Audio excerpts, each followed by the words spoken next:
มีหวังความหมางใจด้วยความแตกแยกเกิดขึ้นในสังคมแน่นอนนะครับแล้วก็อาจารย์ครับเพราะนั้นไม่ว่าเราจะสื่อสารกันทางกายสื่อสารทางการวาจาเราต้องสื่อสารให้เข้ากับโฟกัสได้กับเรื่องที่เราจะสื่อสารไม่ใช่ว่านายกพูดแบบหนึ่งนายขอพูดแบบหนึ่งและนายกไปแปลความหมายให้ทุกคนสองแวงในสังคมแล้วก็ทำให้สังคมแตกแยกอันนี้ก็ขอฝากฝังไว้ว่าถ้าตัวเราเนี่ยมีตัวสติตัวเดียวมีตัวสัมมาปัญญาตัวเดียวเนี่ยเราจะสามารถรู้แจ้งเห็นจริงในวิปัสสนาญาณวิแปลว่าความวิเศษปัสสนาแปลว่าการเห็นรู้แจ้งเห็นจริงในอะไรในความไม่เที่ยงแท้ของสังขารของสังคมไม่ตาอันนี้จะเกิดคนเป็นคนจนก็ทุกข์อยากรวยก็ทุกข์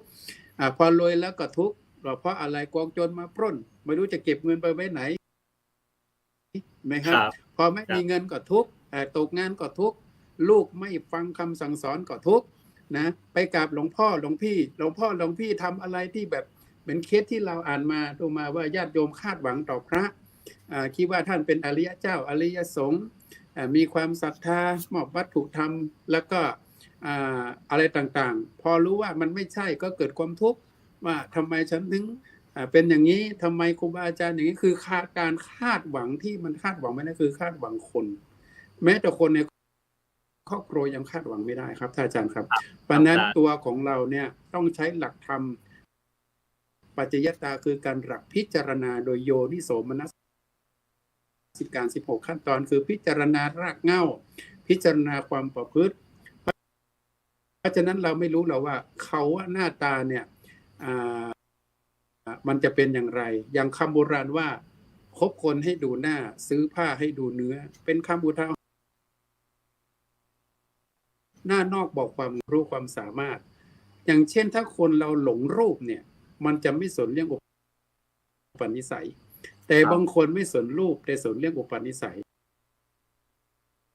อยู่ที่มุมมองครับอาจารย์ครับเพราะฉะนั้นมุมมองคนเราจะมองไงไหนในแง่ของกรรมในแง่ของการกระทำในแง่ของความมีเราก็รู้สึกว่าชอบรู้สึกว่าแฮปปี้แสดงว่าเรามีอคติ4แล้วนะอาจารย์นะอคติเพราะความรักบางคนเป็นคนดีมา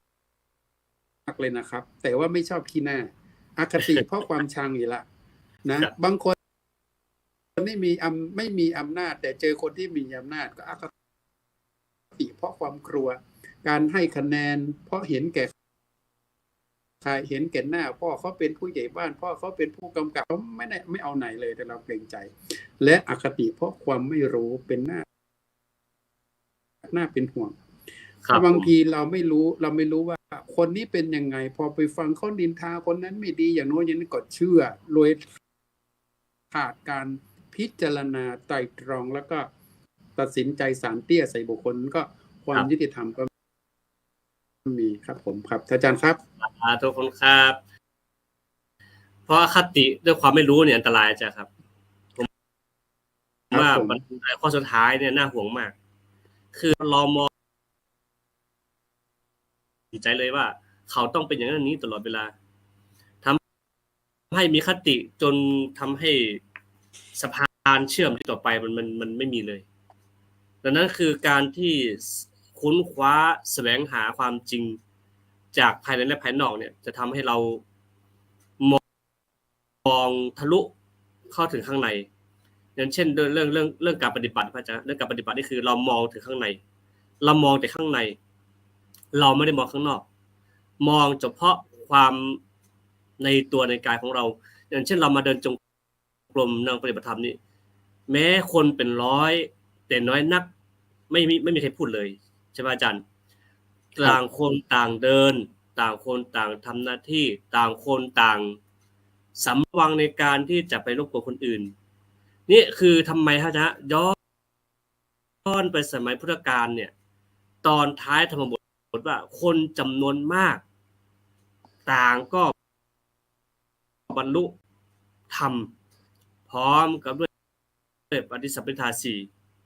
ซึ่งแสดงว่าคนเมื่อก่อนนี้ถึงแม้ว่าจะประสบปัญหาเรื่องการดำเนินชีวิต แต่ว่าไม่ทิ้งธรรมแต่เรามาย้อนดีพูดเป็นธรรมะอาจารย์ครับทำให้ ครับ ถูกกิเลสเหล่านี้กลั่นนำเข้าใจของเราทุกแสนสาหัสยิ่งมาเจอโลกปัจจุบันคือโรคโควิดเข้ามาแล้วถ้าไม่มีถ้าท่านใดเอาตัวเองไม่รอดนะพระอาจารย์ฮะ ครับ เพราะถ้าเรามีหลักธรรมประจำใจนี่เอาละแค่อนิจจังใช่ไหมจ๊ะอนิจจังทุกขังอนัตตาเนี่ยใช่ไหมอ๋อทุกอย่างมันเกิดขึ้นตั้งอยู่ดับไปแต่ถ้าเราก็ตั้งอยู่ดับไปแล้วปุ๊บเนี่ยเราต้องทนหน่อยแล้วกันเราต้องทนหน่อยทนสภาวะทุกข์คือทุกวันนี้เราทนทุกข์มากกว่าสุขนะจ๊ะใช่ไหมฮะ ครับ คือคุณเรานี่แต่ว่าไปทนทุกวิปัสสนากรรมฐาน7 วันไม่ได้ มีข้ออ้างในไม่พร้อมบ้างอะไรบ้าง แต่ว่าทุกพร้อมทุกเมื่อประจารกินทานยาขมนี่ทานทุกวันทุกวันทุกวินาทีด้วยซ้ำไป แต่ว่าเราไปทานยาลดโอสถที่หอมหวานที่สุดแค่7 วันไม่เอา นี่คือย้อนสะท้อนมาว่า ชาวพุทธของเราเนี่ยอาจารย์ครับ ผมมองว่า ครับ ยังเข้าใจหลักการปฏิบัติหลักศาสนาน้อย แต่ท่านที่เข้าใจตอนณปัจจุบันนี้ก็เยอะพอสมควรแต่ก็ยังน้อยที่จะเข้าใจลึกซึ้งแล้วก็เวลามีเพศภัยอะไรมาเราไม่สามารถที่จะโต้แย้งโต้ตอบจากพี่น้องต่างศาสนาเราอธิบายไปเขาโจมตีเราแต่เราก็ได้แต่นิ่งเฉยนะคือน่าห่วงนะครับอาจารย์ดังนั้นอาจารย์ครับตรงนี้มีหลักประการสำคัญว่าการที่เราจะนำอะไรบ้างซึ่งในสุหลวงปู่บอกว่าอาตาปีนะครับอาตาปีสัมปชาโนสติมาอย่างที่อาจารย์พูดเมื่อกี้ครับหลักการ3 ประการนี้อาจารย์ว่ามีความสำคัญไหมครับอาจารย์คำว่ากิเลสนะครับแปลว่าอย่างนั้นอาจารย์นะครับครับผมแต่เราก็พยายามขยันหมั่นเพียรในการกำหนดคำว่ากำหนดอะไรกำหนดตัวรูปตัวนามตรงสังขารตัวเราเนี่ยบางทีองค์คนปฏิบัติใจทำไมฉันต้องกราบสติปัฏฐาน4ทำไมฉันต้องโดนจงกรมด้วยและทำไมฉันต้องนั่งสมาธิและทำไมฉันต้องนั่งพองหนอยุบหนอด้วยพุทโธไม่ได้เหรอสัมมาให้เขาในวิปัสสนาว่าอิทัพพิขเวภิกขุกายเยกายานุปัสสีวิหารติดูก่อนภิกษุทั้งหลายภิกษุในพระธรรมวินัยนี้ย่อมพิจารณาเห็นกายในกายเนืองๆอยู่เพราะนั้นผมจะยกข้อสอบว่าอาตาปีสัมปชาโนสติมาเนี่ยแปลว่ามีความเพียรเผาตัวมีสมเหตุที่พระพุทธองค์ได้ตรัสไว้ในพระพุทธพจน์และจะมีบทต่อว่าวินัยยะโลเกอภิชฌาโทมนัสสังพึงนำอภิชฌาคือการเพ่งคือความยินดีและโทมนัสคือความยินร้ายในโลกให้พินาศเสียเวทนาสุเวทนานุปัสสีวิหารตินะครับก็คือเธอย่อมพิจารณาเห็นเวทนาในเวทนาเนืองๆอยู่ทีนี้มาบริบทว่าอาตาปีสัมปชาโนสติมามีความเพียรเผากิเลสให้เราร้อนมีสัมปชัญญะคือความรู้สึกตัวมีสติคือความระลึกได้อันนี้ก็คือให้เราสามารถที่จะกล่อมเกลาจิตของเราสัมมาทิฏฐิโดยอาศัยอะไรจันต้องอาศัยปัจจัยแห่งสัมมาทิฏฐิ2 ประการหลักประการแรกก็คือปัจจัยภายนอกเรียกว่าปรโตโคสะปรโตโคสะก็แปลว่าเสียงจากผู้อื่นหรือเสียงบอกจากผู้อื่นได้แก่การรับถ่ายทอดหรืออิทธิพลจากที่เราศึกษาจากสิ่งแวดล้อมในสังคมอย่างเช่นพ่อแม่หรือครูอาจารย์เพื่อนที่คบหาเพราะฉะนั้นการส่องสอนอบรมการชักจูงของพ่อแม่ครูอาจารย์เนี่ยเป็นสิ่งที่เรารับรู้ด้วยความดีงามนี้เขาเรียกว่าปรโตโคสะการศึกษาภายนอกและการศึกษาภายในน่ะเขาเรียกว่าโยนิโสมนสิการอย่างที่ผมพูดก็แปลว่าการทำในใจโดยแยบคายหมายถึงการคิดถูกวิธีความรู้จักคิดหรือคิดเป็นพูดเป็นทำเป็นในทำนองเดียวกัน แห่งการคิดเป็นก็คือการที่เราได้พิจารณาโดยถูกต้องถูกหลัก อย่างเช่นเราจะพิจารณาว่าองค์ประกอบของอาหารเนี่ยเขามีประกอบอะไรบ้าง มีเกลือมีวัตถุดิบ แล้วก็อย่างเช่นยกตัวอย่างเช่นเราจะทำข้าวต้มนะอาจารย์เนาะกระบวนการทำข้าวต้มแล้วก็ต้องเอาข้าวไปซาวกับน้ำนะครับแล้วก็ข้าวที่เราจะต้มนั้นเราใช้ข้าวเหนียวหรือข้าวสวยเห็นไหมมันก็จะคัดแยกตัวคอมมอนเซนส์เราออกมาอันนี้เราก็จะสามารถคิดเป็นแล้วก็ทีนี้กระบวนการการทำกระบวนการนี่แหละการที่เราศึกษาเรียนรู้มาผิดเราก็จะผิดทั้งหมดนะอาจารย์ผิดทั้งหมดเลยเพราะฉะนั้นน้ำทีนี้การจะเดิมนานไปสู่การปริยัติที่ถูกต้องคือปฏิสัทธรรมคือด้านปฏิบัติการปฏิบัติเหมือนน้ำอยู่ในสระสิ่งที่เราจะสามารถรู้สิ่งใดไม่ใดควรไม่ควรก็คือเรียกว่าปฏิเวทอุปมาเหมือนดอกบัว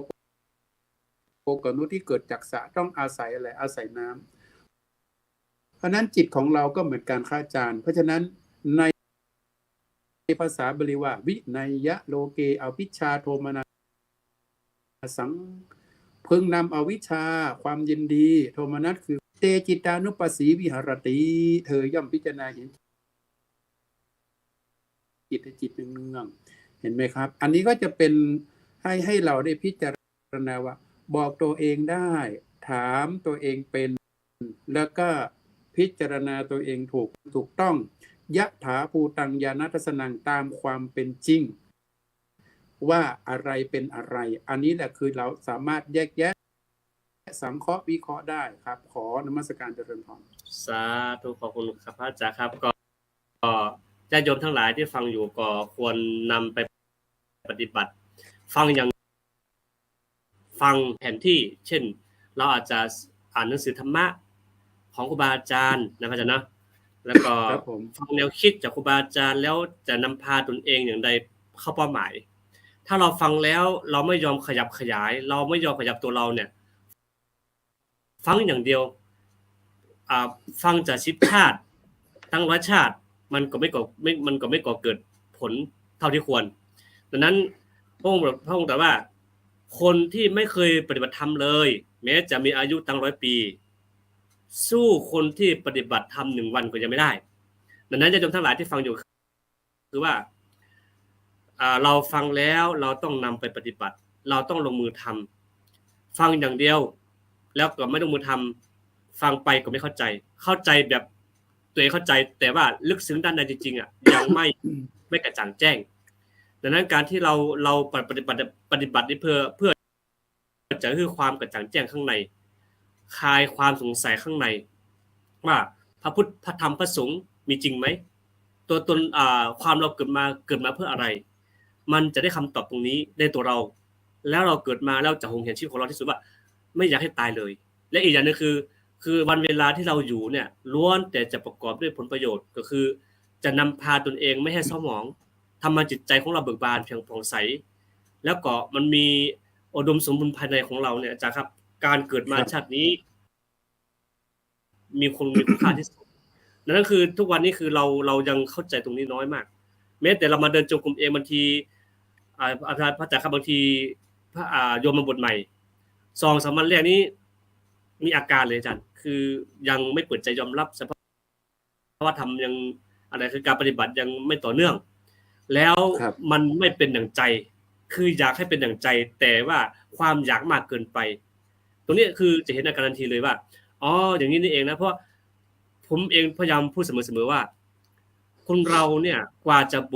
มาบวชเป็นพระเนี่ยอายุ25ขึ้นไปหรือเกษียณราชการแล้วถามว่าเราคลุกคลีกับกิเลสมากี่วันกี่เดือนกี่ปีแล้วเราจะมานั่งสมาธิ3 วันได้อย่างไรไอ้ตัวเนี้ยเหตุผลต้นทุนแล้วก็ปัจจัยเราเลยมันไม่อำนวยมันไม่สมดุลกันดังนั้นผมบอกว่าต้องนะครับต้องพยายามนิดหน่อยอย่างน้อยก็ผ่าน3 วันเป็นต้นไปเนี่ยโอเคละเรื่องสภาพอารมณ์แล้วก็เรื่องการปรับอินทรีย์ก็เริ่มจะดีขึ้นทีนี้มีวิธีการอย่างไรอาจารย์คือบางทีมันย้อน เกินไปบางทีปฏิบัติแล้วก็ผิดหรือถูกบางทีก็สงสัยนะฮะซึ่งทางสติปัฏฐานนี่จะมีวิธีการเพิ่มอินทรีย์เข้าไปใช่ไหมอาจารย์ถามว่าโยมปฏิบัติอย่างนี้มันถูกไหมพระอาจารย์ทำไมดิฉันปฏิบัติแล้วมันยังไม่ก้าวหน้าเลยหรือว่าผิดถูกหรือเปล่าอย่างเงี้ยครับอาจารย์ครับคือเราจะมีวิธีการเพิ่มอินทรีย์อย่างไงอาจารย์ครับก็คือการ ครับผม อินทรีย์5พละ5เราก็ต้องเพิ่มแต่ตัวอะไรครับตัวแรกก็คือตัวที่เราเริ่มเพิ่มตัวอินทรีย์ก็คือตัวสัตทินทรีย์อินทรีย์คือศรัทธาเราต้องมีความศรัทธามีความเชื่อมั่นว่ามาเหมือนชาวนาปลูกข้าวย่อมได้ข้าวไม่สามารถได้ลำไยด้วยประกาศแน่นอนเขาได้ต้นข้าวแต่ชาวนาต้องคอยกำจัดวัชพืชก็คือหญ้าหรือแมลงที่จะมากัดกร่อนข้าวตัวความสัตย์ถีอนันต์ที่ท่านเรียกว่าอะไรอนาถบิณฑิกะเศรษฐีอนาบิณฑิกะเศรษฐีนะอาจารย์นะเศรษฐีเพื่อก้อนข้าวแก่บุคคลผู้ทุกข์ยากนะฮะมีความศรัทธาไม่คลอนแคลงเนี่ยฮะตัวเรียกว่าสัตทินทรีย์พอเรามีศรัทธาแล้วเราต้องมีตัวอะไรตามมาต้องมีวิริยินทรีย์คือความเพียรขยันหมั่นเพียรไม่ใช่ว่าเช้าแล้วเปลี่ยนเอนแล้วนอนกลางวันพักผ่อนเลยนั้นทำนองนั้นนะมันก็ไม่ใช่ ไม่ใช่ว่าปฏิบัติได้นิดเดียวไปคุยวิปัสสโวเสียก่อนมากไม่ใช่วิปัสสนาบางคนนี่ปฏิบัติไม่เท่าไหร่อาจารย์วิปัสสโวก็คือหมายความว่าคุยเห็นโลกพระจันทร์เทวดาภูเขาต้นหมากกันฉะนั้นตัวปฏิบัติจริงๆเราต้องเห็นไปในอันนี้ตัววิริยินทรีย์ปรากฏแล้วก็ตัวสตินทรีย์คือตัวสติเราต้องสติมาปัญญาเกิดสติเตลิดเกิดปัญหาสติดีผีจะหลบสติถูกตกชอบพบกับผีสติดีหมาไม่กัดสติถูกตรวจชอบฟัดกับหมาสติดีจะมีปัญญาสติหากเมื่อใดปัญญาจะหมดอันนี้ตัวสติตัวเดียวเนี่ยครับเรียกว่าตัวสตินทรีย์ตัวคอนเนคชั่นหรือว่าอาตาปีคือความเพียรเนี่ยเราต้องอย่างเช่นขวาย่างหนอซ้ายย่างหนอหรือนั่งพองหนอยุบหนอเราต้องรู้ให้ได้ว่าพองเป็นรูปหรือเป็นนามยุบเป็นรูปหรือเป็นนามอะไรคือตัวพองอะไรตัวยุบเรียกว่าเราสามารถเข้าใจในนามรูปปริเฉทญาณของญาณ16ญาณขั้นแรกได้แล้วก็ญาณที่2ปัจจิยปริขญาณว่าการทำงานของญาณเป็นอย่างไรมันเป็นการทำงานของรูปนามเป็นอย่างไรการทำงานของขันธ์5รูปเวทนาสัญญาสังขารวิญญาณเป็นอย่างไรเราต้องพิจารณาคือตัวสติและตัวสตินทรีย์นั่นแหละพอตัวสติเราบังเกิดแล้วตัวสมาธิมันจะมาเรียกว่าสมาธินทรีย์แต่ตัวสมาธิคือตัวสติเกิดสมาธิก็จะตั้งมั่นตัวสมาธิเนี่ยสมาธิมีอยู่3ทางนะอาจารย์เนาะ1ตัวคณิกะสมาธิคือสมาธิที่ต้องอาศัยหลักการไม่ต้องหลั่งลุ่มลึกนะอาศัยผิวเผินให้ตัวแต่ให้มีตัวสติครบรอบสมาธิตัวที่2ก็คืออุปจารสมาธิตัวนี้ก็คือเพื่อเข้าถึงอุปจารแห่งฌานนั่นเองและแต่สมาธิตัวที่3คืออัปปนาสมาธิเราไม่ต้องถึงขั้นนั้นก็ได้เราเอาแค่คณิกะก็พอสำหรับวิปัสสนาทีนี้ตัวสมาธิตั้งมั่นตัวปัญญาก็เกิดเรียกว่าปัญญินทรีย์ครับอาจารย์อินทรีย์คือปัญญาตัวปัญญาของเรานี่มันจะแยกแยะวิเคราะห์สังเคราะห์อะไรดำอะไรขาวอะไรกุศลอะไรบาปอะไรมันจะแยกได้แต่ทีนี้กระบวนการที่เราจะรู้เรื่องของอินทรีย์5พละ5เนี่ยพละก็เหมือนกันครับอาจารย์พละก็เหมือนกันไม่แตกต่างจากอินทรีย์5เลยก็คือตัวมีศรัทธามีวิริยะสติสมาธิและปัญญานั่นเองให้มันครบถ้าตัวศรัทธายิ่งแต่ปัญญาหย่อน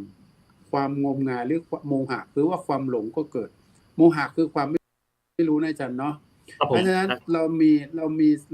ให้พิจารณาโดยโยนิโสมนสิการเรามีตัววิริยินทรีย์คือมีตัวความเพียรเราต้องมีสติกำกับถ้ามีความเพียรยิ่งแต่มีความเพียรยิ่งแต่ตัวสติมันคอนเน็กไม่ได้มันจับไม่ได้ความฟุ้งมันจะเกิดนะครับบางคนเดินจงกรมเป็นทั้งคืนเลยเดินไปเดินมาเหมือน มันยิ่งเกินไปถินนมิทะคือความครอบงำเนี่ยตัวสติยิ่งเกินไปเนี่ยตัวสมาธิหย่อนเนี่ยตัวที่เข้าครอบก็คือความง่วงความถินนมิทะคือความโมหะจะเข้าครอบทันทีอันนี้สิ่งที่จะเข้าไปศึกษาในเรื่องของอินทรีย์5พละ5เนี่ยขอฝากฝังแถมท้ายในเรื่องของไตรสิกขาอาจารย์อันดับแรกเราต้องรู้ไตรสิกขาว่าไตรสิกขาเป็นหลักที่เราจัดวางขึ้นเพื่อให้เราศึกษาปฏิบัติแห่งมรรควิธีแก้ปัญหาหรือมรรคาแห่งความดับทุกข์หรือว่าหนทางความรู้เป็นการฝึกฝนอบรมให้องค์ทั้ง8แห่งใช้ประโยชน์คืออาทิศีลสิกขาการศึกษาเรื่องขั้นตอนของเรื่องศีลถ้าเรามีศีลไม่บริสุทธิ์สมาธิของเราหรือว่าการปฏิบัติของเราเนี่ยมันจะไม่สะอาดมันจะมีความด่างพร้อยเขาเรียกว่าตามภาษาของสมถะญาณเขาเรียกว่าญาณมันมีมนทินอาจารย์หรือว่าฌานและภาษาสองคืออธิจติขาการศึกษาในเรื่องของปรึกปือเรื่องของสัมมาวายามะสัมมาสติสัมมาสมาธิเนี่ยให้งอกงามเขาถึงว่ารักษาจิตของเราเนี่ยไม่ให้ไปไหลไปสู่ที่ลุ่มเพราะฉะนั้นการที่เราจะพัฒนาอะไรก็ตามถ้าเราขาดการพัฒนาด้านจิตใจการพัฒนานั้นก็ไม่สามารถจะงอกเงยไปบูรได้และอันสุดท้ายก็คืออธิปัญญาสิกขาเราต้องศึกษาเรื่องของว่าปัญญาอันใดเป็นสัมมาปัญญาอะไรเป็นมิจฉาปัญญาอย่างเช่นคนทำคุณใส่เนี่ยอาจารย์คนทำคุณใส่นี่เขามีปัญญาในทางที่เป็นมิจฉาทิฏฐินะคือเขาใช้ปัญญาของเขาเนี่ยไปก่อเกิดเหตุถึงสิ่งที่มันเดือดร้อนคนอื่นคนแล้วก็เป็นปัญญาหาเลี้ยงแล้วก็ทำให้คนเดือดร้อนแต่สัมมาปัญญานี่ทำให้สังคมสงบสุขอันนี้ให้ก็ให้ศึกษาไปด้วยก็ขอกลับนำเรียนไว้เพียงเท่านี้ก่อนครับสาธุขอบคุณในเมตตาธรรมของอาจารย์พระอาจารย์นะครับซึ่งวันนี้ก็ญาติโยมทั้งหลายเราวันนี้คือเอาแก่นมาพูดกันมาให้ญาติโยมคลุมเครือบ้างอะไรบ้างแล้วปฏิบัติอย่างเช่นขวาย่างหนอซ้ายย่างหนอบางทีกำหนดพองยุบไม่ได้ควรจะทำอย่างไรอันนี้ก็คือครูบาอาจารย์ก็มาให้ความรู้ด้านนี้ดังนั้นญาติโยมทั้งหลายที่ฟังอยู่ก็นำไปปฏิบัติเพื่อจะก่อเกิดผลประโยชน์จากตัวเราจริงๆเพราะว่าหลักธรรมนี่มันเป็นปัจจตังเวคือรู้เฉพาะตัวตนอย่างที่อาจารย์พูดเมื่อกี้วิปัสสนาโวแหละวิปัสสนาโวคือโวไปหมดเลยคือปฏิบัตินิดเดียวเองครับมีโยมบางท่านผมเจอบ่อยอาจารย์ครับมีโยมท่านนึงแค่ปฏิบัติแค่เดินรอบเดียวอาจารย์ครับเดินรอบเดียวนั่นเอาไปคุยโว้นี่อันนี้คือการที่ว่าเราหลงตัวเอง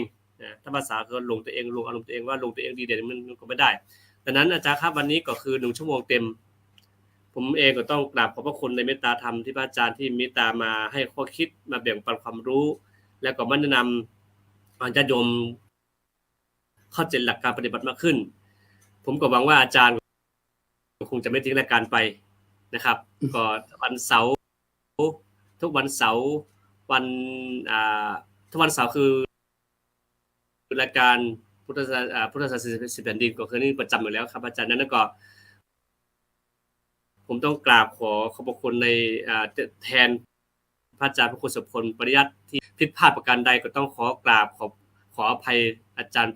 พระอาจารย์ด้วยแล้วก็ขออภัยกับญาติโยมนะ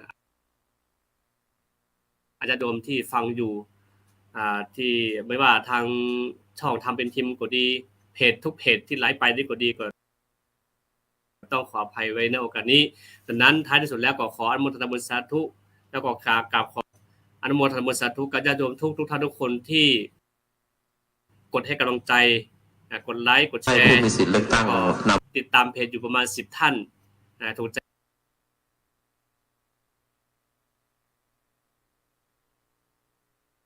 ไปประมาณ10ท่านอันนี้ก็ต้องขออนุโมทนาพบกันใหม่สำหรับวันนี้ก็ขอกราบว่าสวัสดี